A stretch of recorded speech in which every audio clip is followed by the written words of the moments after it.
ఏపీలో అమలవుతున్న సంక్షేమ పథకాలు దేశంలో మరెక్కడా లేదన్నారు ఎడిటర్స్ అసోసియేషన్ సభ్యులు. సీఎం జగన్ మంచి చేశారు కాబట్టి 175 కు 175 నియోజకవర్గాలు ప్రజలను అడుగుతున్నారని స్పష్టం చేశారు. ఆయన ఎల్లో మీడియా ప్రభుత్వంపై విషం చిమ్మి దుష్ప్రచారం చేస్తుందని మండిపడ్డారు. ఆంధ్రప్రదేశ్ ఎడిటర్స్ అసోసియేషన్ ఆధ్వర్యంలో వై నాట్ 175 పై రాష్ట్ర స్థాయి సదస్సు విజయవాడలో జరిగింది. మీరు నన్ను తిరిగి ఆశీర్వదించండి, అలా కాని పక్షంలో మీరు ఓటు వేయొద్దు సరికదా, నన్ను ద్వేషించండి అని చెప్పే ఒక హీరో మాట ఏదైతే ఉందో రాజకీయాల్లో ఎవరికి సాధ్యం కాని విషయం జగన్మోహన్ రెడ్డి గారు చెప్తున్నారు.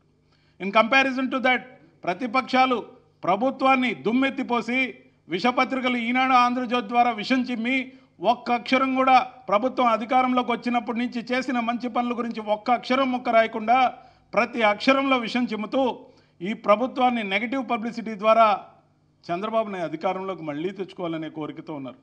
ఎందుకయ్యా అంటే సింపుల్ రీజన్, ఒక పచ్చళ్ళు అమ్మే ఆయన ఫిలిం సిటీ ఓనర్ అయ్యాడు, ఒక కిరోసిన్ అమ్ముకునేవాడు ఒక ఏబిఎన్ ఛానల్ లేకపోతే ఆంధ్రజ్యోతి పత్రిక పెట్టగలిగాడు, అరిచేతుల్లో వెంట్రుకలు మలిపించే మరో నాయుడు గారు ఆయన టీవీ5 ఛానల్కి ఓనర్ అయ్యాడు. ఇలాగా రకరకాల సెక్టర్లో ఉన్న ఒక కులానికి ప్రతినిధులుగా చెప్పుకుంటున్న వాళ్ళు కూడా ఆ కులానికి చేసింది ఏమీ లేదు. ఈ ఒక 2014 అప్పుడు చంద్రబాబు నాయుడు అధికారంలో రావడానికి అప్పుడు జగన్మోహన్ రెడ్డి గారు లేరు అధికారంలో, కిరణ్ కుమార్ రెడ్డి గారు ఉన్నారు, విడిపోయి ఉన్నాం. ఇప్పుడు తస్మా జాగ్రత్త, మీ తాడు తీస్తాడు. జగన్మోహన్ రెడ్డి గారు గవర్నమెంట్లో ముఖ్యమంత్రిగా ఉన్నాడు, ఆయన చేతిలో నుంచి మీకు రిలే రాదు, ట్రాన్స్ఫర్ కాదు. అంత తేలిక కాదు అతనితో యుద్ధం చేయటం అంటే. ప్రజాక్షేత్రంలో యుద్ధ భూమిలో చెయ్యాలంటే మీకు దమ్ము ధైర్యం కావాలా. మీరు 2014 వేరు, 2019 వేరు, 2024 బలోపేతం అయ్యాడు జగన్మోహన్ రెడ్డి గారు.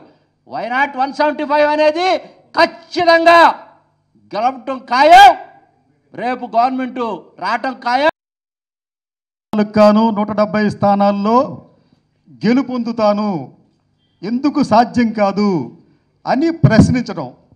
నాకు తెలిసినంత వరకు బహుశా ఏ ప్రజాస్వామ్య దేశంలో కూడా ఇంతటి ఆత్మధైర్యంతో మేము అన్ని స్థానాల్లో కూడా గెలుస్తాము అని చెప్పగలిగిన పార్టీ కానీ చెప్పిన నేత కానీ మరొకరు లేరు.